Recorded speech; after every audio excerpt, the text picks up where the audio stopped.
Oke, assalamualaikum warahmatullahi wabarakatuh.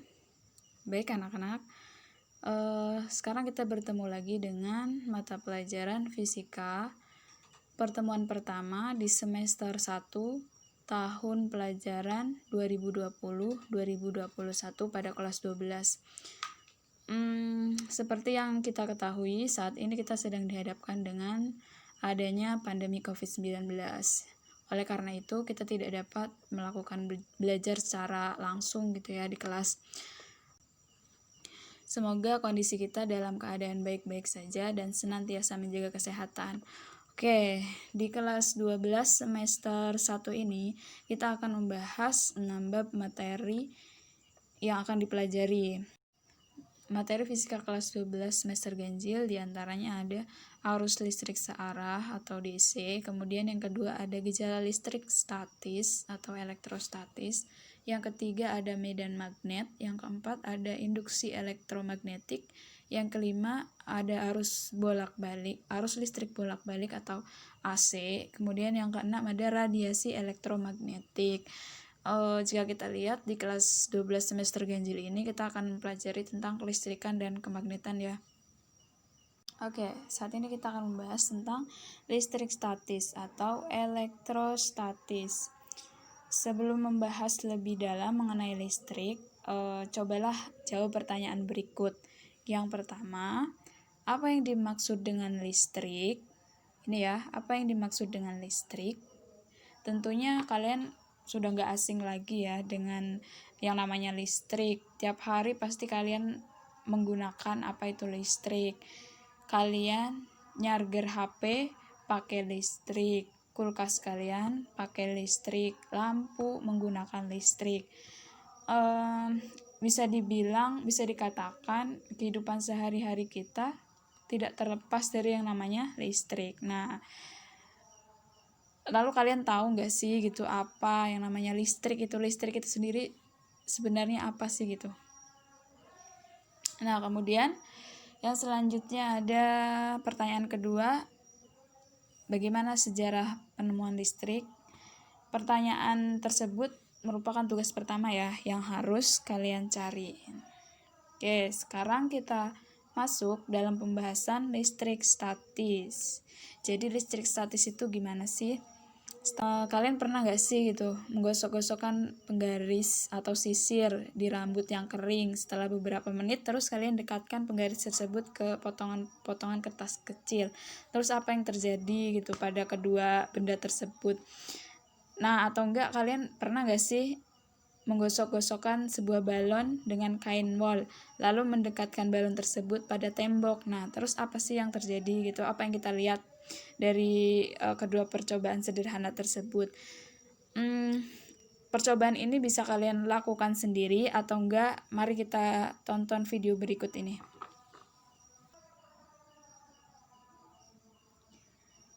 Ternyata setelah kalian ngelakuin percobaan tersebut atau kalian nonton video yang tadi ya, ternyata penggaris dapat menarik potongan-potongan kertas kecil setelah digosok-gosokkan ke rambut beberapa menit kemudian. Nah, begitupun juga dengan balon dapat menempel ke tembok. Nah, mengapa hal demikian terjadi? Kenapa hal demikian terjadi? Silakan jawab pada tugas pengamatan gitu. Selain itu ada pertanyaan, berikan contoh lain fenomena listrik statis dalam kehidupan sehari-hari. Sangat banyak sekali ya. Untuk sumber atau referensinya kalian bisa cari di buku-buku atau enggak boleh juga di internet. Ya.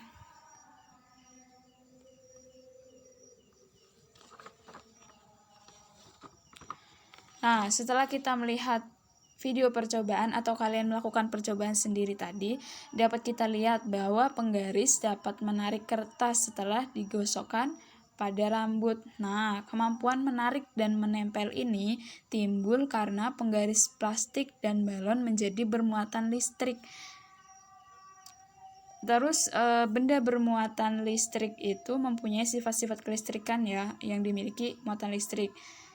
Sedangkan muatan sendiri itu terdiri dari proton atau positif ya, muatan positif, kemudian elektron, muatan negatif dan neutron atau netral. Jadi jumlah antara muatan positif dan negatifnya sama. Jadi dikatakan dengan netral. Oke, sekarang di sini ada beberapa sifat muatan listrik. Yang pertama, muatan listrik ada dua macam, yaitu positif dan negatif. Ini khusus di listrik ya, muatan listrik.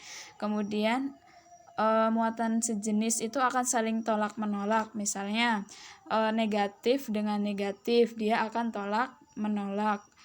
Nah, kemudian atau enggak positif bertemu dengan muatan positif, dia akan tolak menolak.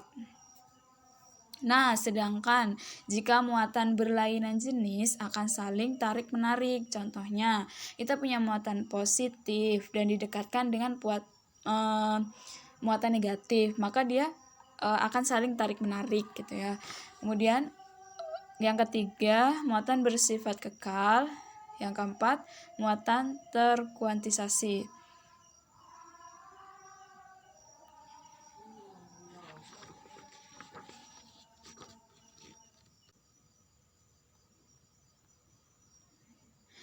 Dari percobaan yang telah kita lakukan, kita dapat menarik kesimpulan bahwa listrik statis adalah listrik yang diam atau muatannya tidak bergerak. Jadi dia tidak mengalir ya, atau tidak bergerak.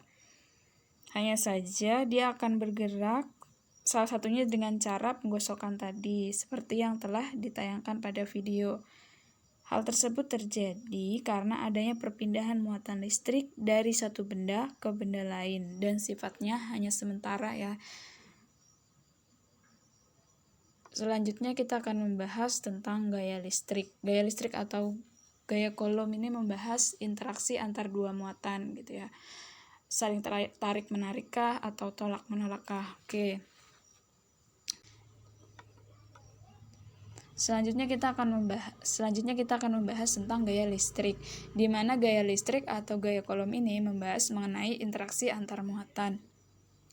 Interaksi antar muatan ini ditemukan atau diungkapkan oleh Charles de Coulomb, sehingga lebih kita kenal dengan adanya hukum Coulomb, di mana gaya tarik-menarik atau gaya tolak-menolak antar dua muatan listrik berbanding lurus dengan besar muatan dan berbanding terbalik dengan kuadrat jarak antar kedua muatan tersebut. Gaya Coulomb ini merupakan besaran vektor karena di mana besaran vektor itu memiliki arah dan juga nilai ya. Vektor ini sudah dibahas di kelas 10 ya. Kalau masih ada bukunya, kalian buka-buka lagi. Nah, di sini ada ilustrasi gaya Coulomb pada muatan. Pertama, jika muatan berbeda, maka akan terjadi gaya tarik-menarik. Contohnya, ketika saya punya dua muatan yang dipisahkan oleh jarak atau R, di sini muatan Q1 positif, muatan Q2 negatif, maka akan terjadi gaya tarik-menarik antara Q1 dan Q2. Nah, selanjutnya ada gaya tolak-menolak jika muatannya sejenis. Contohnya begini. Di sini saya punya pertama ada muatan positif bertemu dengan positif, Q1 positif, Q2 positif, maka keduanya akan tolak-menolak. Begitupun juga dengan muatan negatif dengan negatif, dia akan terjadi gaya tolak-menolak. Di sini hukum Coulomb secara matematis dituliskan F sama dengan 1/4 mu 0 Q1 dikali Q2 dibagi R pangkat 2 atau jarak pangkat 2. Dengan K atau tetapan keseimbangan 1/4 pi E0 itu sama dengan nilainya 8 8,99 kali 10 pangkat 9 Newton meter pangkat 2 per Coulomb pangkat 2. Biasanya ini kita bulatkan K sama dengan 9 kali 10 pangkat 9 Newton meter kuadrat per Coulomb kuadrat. Dan di sini ada nolnya 8,85 kali 10 pangkat min 12 Coulomb pangkat 2 Newton meter pangkat 2, sehingga dapat ditulis ini ya, persamaan umumnya F sama dengan K Q1 Q2 per R pangkat 2. Biasanya untuk memudahkan mengingat, kita punya singkatan-singkatan rumus gitu ya. Jadi di sini kan ada F sama dengan K Q1 Q2 per R2. Bisa kita ingat dengan K, Q, Q, remuk-remuk gitu ya. Di sini ada keterangannya di mana F sama dengan besar gaya Coulomb, satuannya Newton. Q1 dan Q2 sama dengan besar muatan Q1 dan 2, satuannya Coulomb atau bisa disingkat dengan C ya. Kemudian ada R itu adalah jarak antar kedua muatan. K adalah tetapan kesetimbangan untuk ruang hampa, di mana bisa kita bulatkan menjadi 9 kali 10 pangkat 9 Newton meter kuadrat per Coulomb kuadrat gitu ya. Terus ada nol itu permitivitas ruang hampa, satuannya Coulomb pangkat 2 per Newton meter kuadrat. Nah, tadi ya seperti yang saya katakan tadi, bahwa gaya Coulomb itu merupakan besaran vektor karena memiliki arah dan juga nilai. Maka nanti akan berlaku ketentuan-ketentuan berikut gitu ya. Oke, di sini saya akan menjelaskan beberapa metode penjumlahan vektor yang nanti akan kita pakai ketika mengerjakan soal-soal mengenai hukum Coulomb atau gaya Coulomb. Yang pertama ada dua vektor segaris. Di dua vektor segaris ini ada yang searah dan juga ada yang berlawanan arah. Jika searah, vektornya dia akan dijumlahkan atau ditambahkan. Contohnya kita punya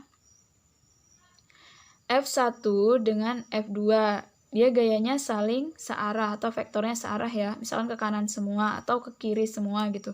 Berarti dia F1 dan F2-nya akan dijumlahkan, atau FR atau resultan gaya, jumlah gaya-gayanya akan ditambahkan, di mana FR sama dengan F1 ditambah F2.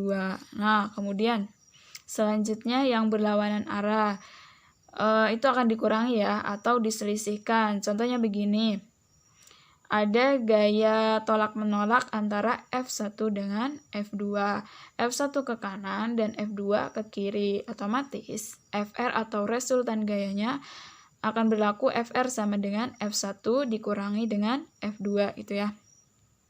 Kemudian selanjutnya ada dua vektor saling tegak lurus atau biasanya dia membentuk segitiga siku-siku ya. Biasanya begini, tegak lurus itu begini ya.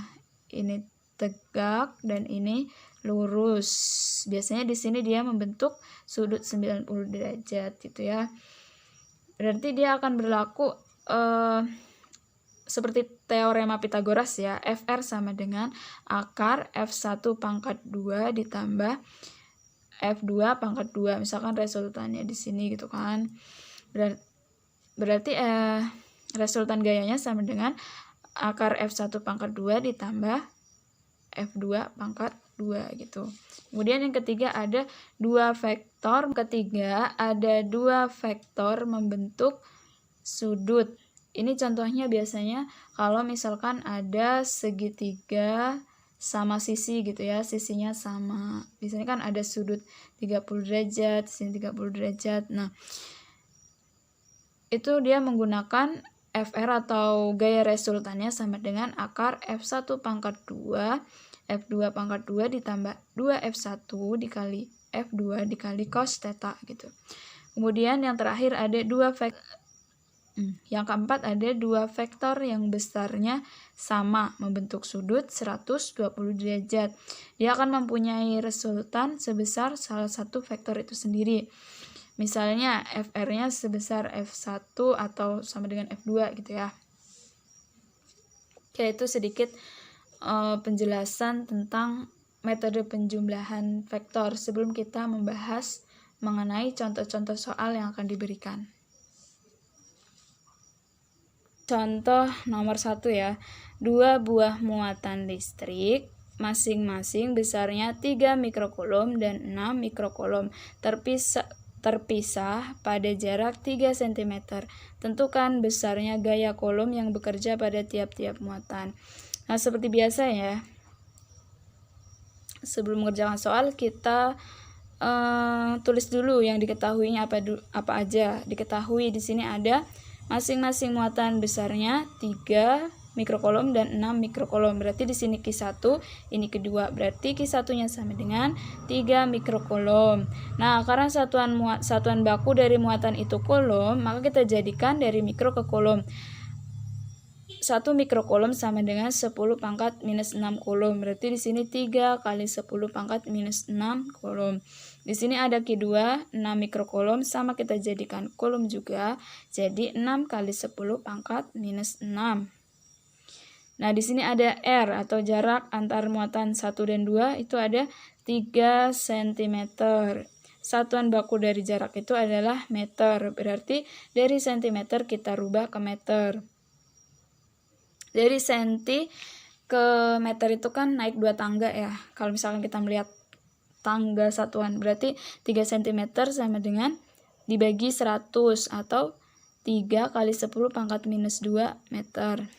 Nah, sekarang yang ditanya adalah tentukan besarnya gaya kolom. Berarti gaya kolom, berarti F kolomnya tanda tanya gitu kan. Jawab, berarti F sama dengan, kita masukkan rumus hukum kolom. F sama dengan K Q1 dikali Q2 dibagi R pangkat 2.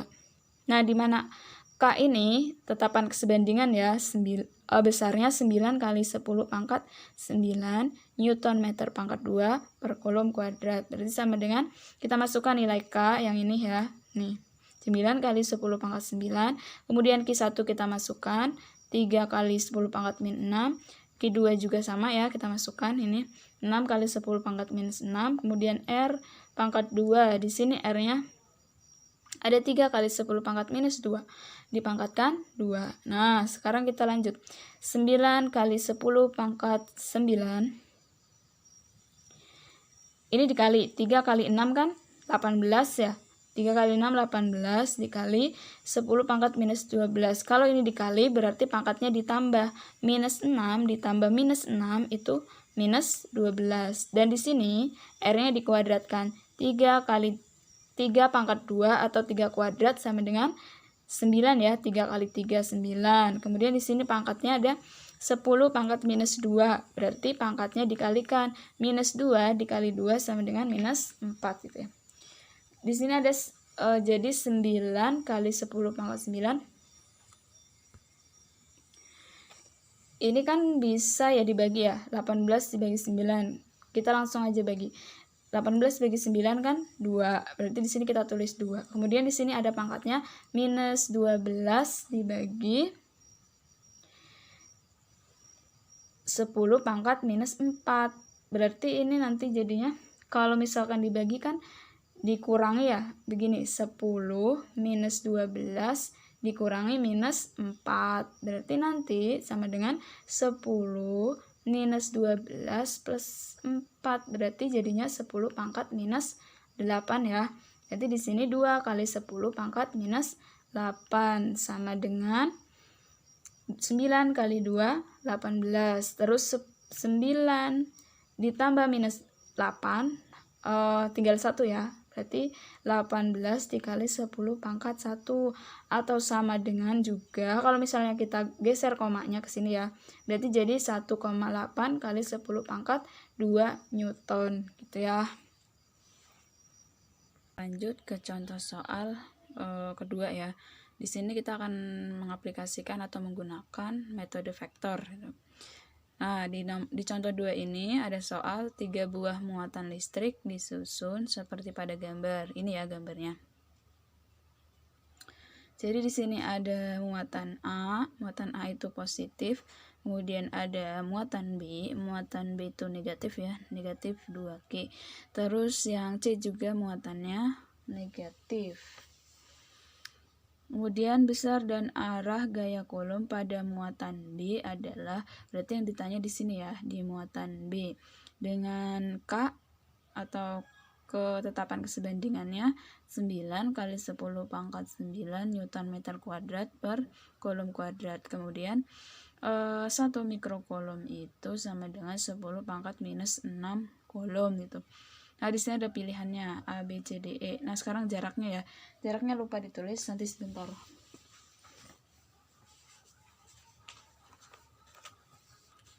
Oh, di sini ada jarak antara A dan B itu R. Kemudian jarak antara B dan C adalah 2R itu ya. Nah, sekarang kita coba jawab ya. Seperti biasa, sebelum mencari jawabannya, kita tulis dulu yang diketahuinya apa aja gitu kan. Berarti di sini diketahui yang pertama QA. QA-nya sama dengan plus Q ya. Plus Q. Kemudian yang kedua ada QB. QB-nya sama dengan min 2Q. Selanjutnya ada QC. QC sama dengan min Q ya. Min Q. Kemudian ada R. R dari A ke B sama dengan R. Terus R dari B ke C sama dengan 2R kan. Oke, selanjutnya kita akan menggambarkan interaksi gaya kolom ya untuk memudahkan mengerjakan soal gitu. Nanti bagaimana sih gitu kalau misalkan ada 3 muatan, kan tadi soal pertama hanya ada 2 muatan dan itu bisa langsung kita kerjakan ya dengan mudah. Nah, kalau 3 muatan gimana caranya gitu. Kita gambarkan dulu interaksi gaya kolomnya antara A, B, dan C gitu kan. Di sini kan yang ditanya pada muatan B, besar dan arah gaya pada muatan B. Berarti kita fokus di titik B gitu. Dapat kita lihat di sini nih, muatan A itu positif, muatan B itu negatif, dan muatan C negatif juga. Nah, sekarang kita lihat interaksi. Terlebih dahulu kita lihat interaksi antara B dan A. B negatif dan A positif. Berarti kalau misalkan berbeda muatan, maka dia akan terjadi tarik-menarik gitu. Berarti di sini kan antara B dan A tarik-menarik. Berarti B tertarik A gitu kan, atau di sini ada A tertarik B atau FAB gitu. Berarti dia tarik-menarik ya. Ini kita fokuskan di sini. FB tertarik oleh A gitu. Atau di sini ada gaya B karena A. Kemudian di sini ada muatan B dan C. Di sini sesama negatif. Kalau sesama negatif berarti dia tolak menolak. Nah, berarti B menolak C, atau di sini ada gaya B karena C. Berarti di sini dia tolak menolak ke sini ya. Nih, ini B, berarti ini FC karena B gitu. Berarti kita fokuskan di sini F gaya B karena A dan gaya B karena C. Nah, berarti di sini dia searah ya. Berarti kalau searah, nanti resultan gayanya FR-nya sama dengan F1 ditambah dengan F2, atau FR-nya sama dengan F1. F1 itu kan FBA ya. FB karena A ditambah gaya B karena C gitu ya. Gitu ya. Nah, sekarang kita boleh cari satu-satu dulu atau boleh juga langsung ditambahkan. Kita langsung aja ya, berarti kita langsung masukkan FR sama dengan FBA. Berarti kita masukkan rumus hukum Coulomb.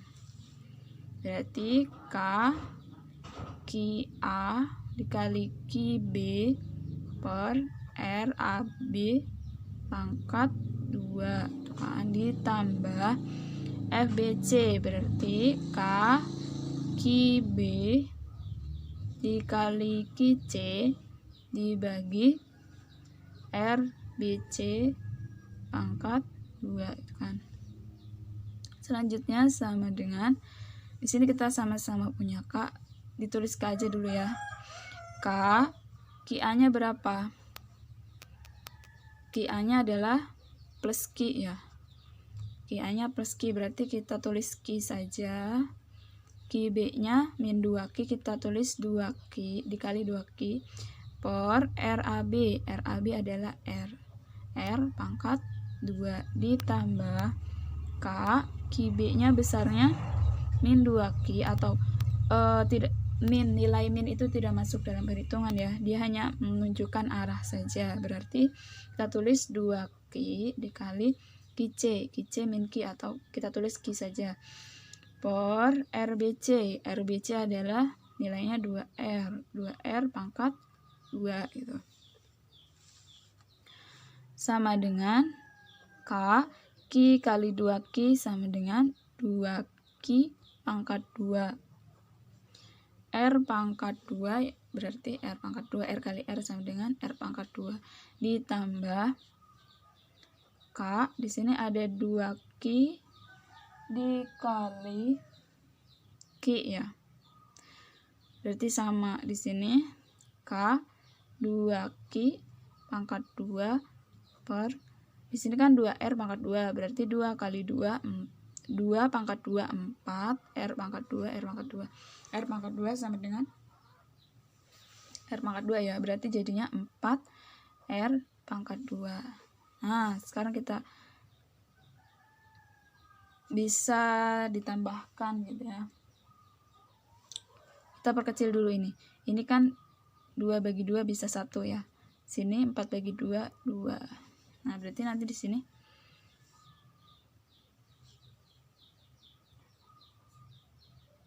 oke, selanjutnya berarti kita bisa tulis di sini 2 kaki pangkat 2 per R pangkat 2 ditambah ini 1/2 ya, berarti 1/2 K Q pangkat 2 per R pangkat 2. Nah, nanti bisa kita sederhanakan 2 ditambah 1/2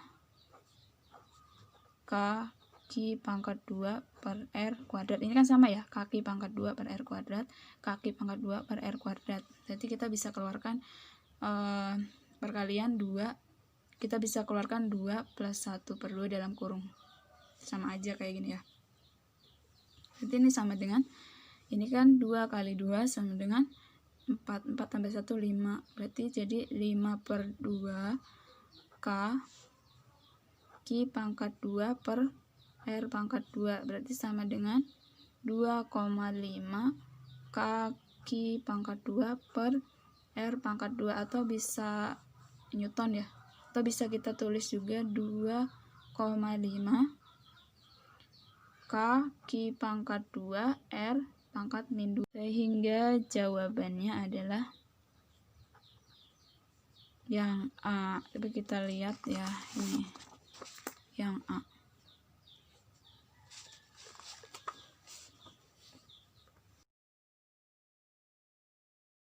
Oke, sekarang kita lanjut ke contoh yang keempat ya. Di sini ada 3 buah muatan listrik. Ada Q1. Q1 ini belum diketahui ya berapa nilainya. Kemudian ada Q2 plus 5 mikrocoulomb. Dan ada Q3 positif juga 10 mikrocoulomb. Terpisah seperti pada gambar. Agar gaya coulomb yang bekerja pada muatan Q2 sama dengan 0. Berapakah muatan Q1? Di sini ada Q1 positif, Q2 positif, Q3 juga positif. Seperti yang kita lihat di gambar bahwa jarak antara Q1 dengan Q2 adalah 2 meter. Terus jarak antara Q2 dengan Q3 adalah 4 meter. Sini ya, kita udah tuliskan nih. Q2 itu kan besarnya 5 mikrocoulomb. Jika dijadikan ke coulomb berarti 5 kali 10 pangkat minus 6 dikalikan 10 pangkat minus 6 ya. Dan kemudian ada Q3 itu 10 mikrocoulomb, sama kita jadikan ke coulomb juga dengan dikalikan 10 pangkat minus 6 yaitu 10 kali 10 pangkat minus 6. Dan tadi seperti yang tadi sudah saya katakan, jarak R1 dengan 2 adalah 2 meter. R2 antara Q2 dengan Q3 adalah 4 meter. Sedangkan di sini yang ditanya adalah agar gaya coulomb yang bekerja pada Q2 sama dengan 0, berantakah muatan Q1 dan Q1 titik-titik itu. Berarti di sini F resultannya atau F Q2-nya sama dengan 0 ya.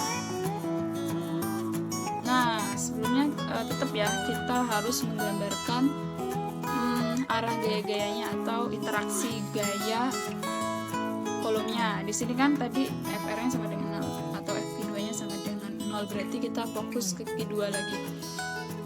Di sini ada Q2 antara Q2 dengan Q1 itu muatannya sejenis, berarti dia akan tolak menolak. Q2 menolak Q1, Q1 menolak Q2, berarti di sini ada F2 karena 1, dan di sini interaksi gaya F1 karena 2, F1 menolak F2. Kemudian yang interaksi antara Q2 dengan Q3 berarti dia menolak juga ya karena sama-sama positif. Berarti di sini Q2 atau F2 karena 1, karena 3. Q2 menolak Q3. Berarti di sini juga ada F3 karena 2 atau Q3 menolak Q2 gitu. Yang kita fokuskan di sini ada Q2. Q2 sama dengan 0. Berarti tadi kan F resultannya harus 0 ya. Berarti kalau FR-nya harus 0, nanti FR sama dengan F1 min F2 kan tadi ya. Jadi di sini ada 0, F1-nya berapa tadi? F2 karena 1 dikurangi F2 karena 3. Nah, kalau FR-nya 0 berarti ini nanti bidara ke kiri ya. Jadi positif, yang awalnya negatif jadi positif. F2 karena 3. Jadi nanti ya. Nah, sekarang kita bisa masukkan ke rumus hukum coulomb di mana Q2 Q3 per R2 3 pangkat 2 sama dengan Q1 Q2 per R1 2 pangkat 2.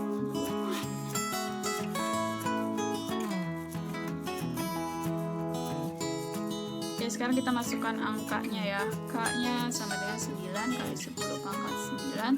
Q2 5 kali 10 pangkat min 6 coulomb dikali Q3. Q3-nya 4 kali 10 pangkat minus 6. 4 ya. Oh, Q3 10 ya, 10. Maaf, ini 10. 10 kali 10 pangkat minus 6 per R2 jarak antara 2 dan 3 4 ya, 4 meter pangkat 2 sama dengan K 9 kali 10 pangkat 9 Q1 kan tadi belum diketahui ya yang ditanya tuh, berarti kita tetap tulis Q1 dikali Q2 nya besarnya 5 kali 10 pangkat minus 6 coulomb. R dari Q1 ke Q2 adalah 2 meter. Jadi 2 pangkat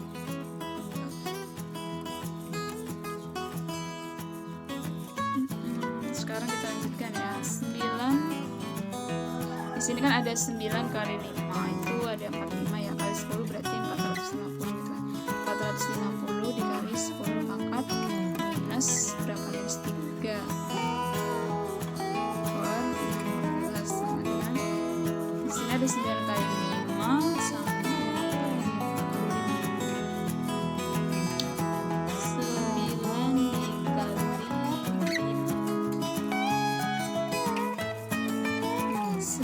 35, 45.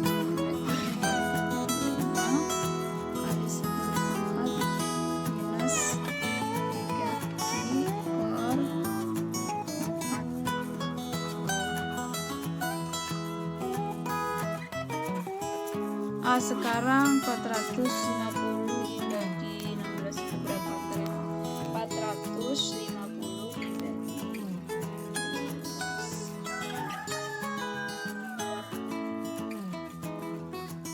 16. Ini 9 kurang 6 berarti di sini pangkat 3 ya, bukan pangkat minus 3. Nah, di sini ada 450 bagi 16 itu hasilnya 28,13 kali 10 pangkat minus 3. Kemudian di sini ada 45 dibagi 4, hasilnya 11,25 dikali 10 pangkat 3 Q1. Nah, di sini kita akan dapat Q1 sama dengan 28,13 kali 10 pangkat minus 3 dibagi 11,25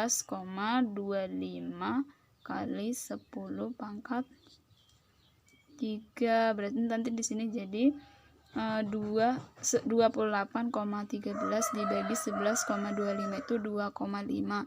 2,5 dikali 10 pangkat minus 6. Ini jadi minus 6 ya, 10 pangkat minus 3 ditambah minus 3 karena dia ke atas jadi minus. Kalau dia tandanya negatif jadi plus. Kalau misalkan di bawah tandanya positif naik ke atas berarti jadi negatif gitu. Berarti negatif 3 ditambah negatif 3 sama dengan minus 6 itu. 2,5 kali 10 pangkat minus 6 kolom gitu ya. Ini.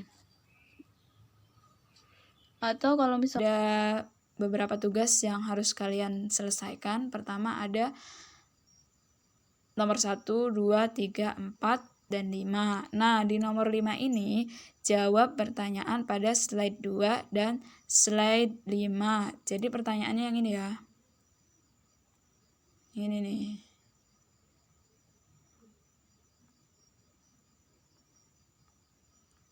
Ini slide 2, slide 2, slide 2 ya. Kemudian yang ini slide 6 itu. 2 sama 6. Oke, cukup sekian pertemuan kali ini. Selamat belajar dan juga selamat mengerjakan. Jika ada yang belum dipahami, boleh silakan tanyakan ya. Oke, cukup sekian dan terima kasih. Assalamualaikum warahmatullahi wabarakatuh.